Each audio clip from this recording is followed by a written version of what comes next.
Hi there. Let's talk about rib flaring and diastasis recti. I've been getting questions on upper diastasis lately, and a lot of times it's because of rib placement, which is a musculoskeletal thing that can happen.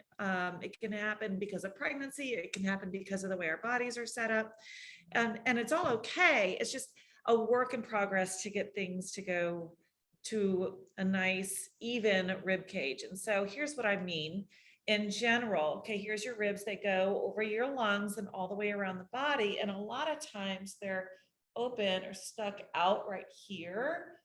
And if that is a natural thing for you, like you could maybe see the bones going out this way, or it just your posture might be like this, or just a little bit leaned forward like this.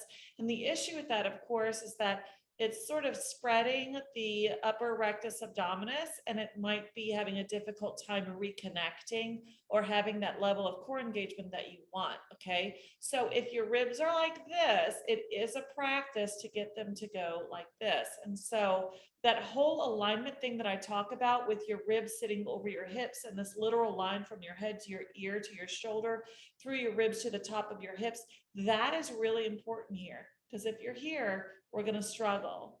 Get the shoulder blades to lay flat and get the ribs to all be even with each other. So this rib shouldn't be out farther than this rib up here.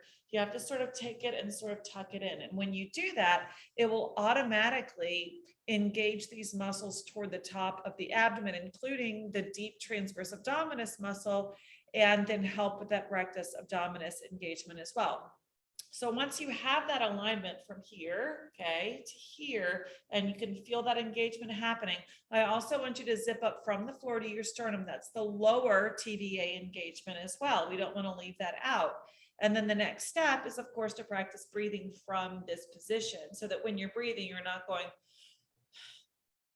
and I'm exaggerating, okay, but that does happen. So instead, I want you to wrap your hands around your ribs, and I want you to make sure they're not doing this, that they stay steady over your hips, and that when you breathe into your thumbs, expanding all the way into the thumbs here, and then exhale and feel those ribs knit together. So breathe in to expand all the way around, breathe out, and feel the ribs come back in. So when we breathe in, it's not front, it's expanding out.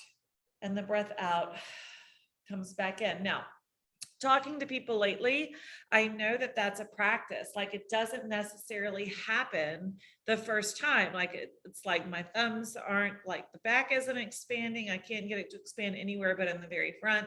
So breathing practice actually is part of the practice. It is alignment, it is breathing, it is core engagement. That is the entire program of ABC. And so in that case, a lot of your practice needs to be breath work. Take a couple of minutes a few times a day and really, focus on it. Doesn't have to be a big old 30-minute session, but just a couple of minutes and focus on it. And then when you're doing fitness or your workout or whatever, go back to that. Like I'm doing the work here. It's my exhale. I'm releasing the weight here or whatever. I'm on my inhale. Breathing is a major part of our overall fitness and well-being, because without it, what are we? Not living. All right. Have a great day. If you have other questions for me, let me know, post them below, or head over to my group on Facebook. It is called the Carry Fit Diastasis Special Help Group. I'd love to help you over there. See you later.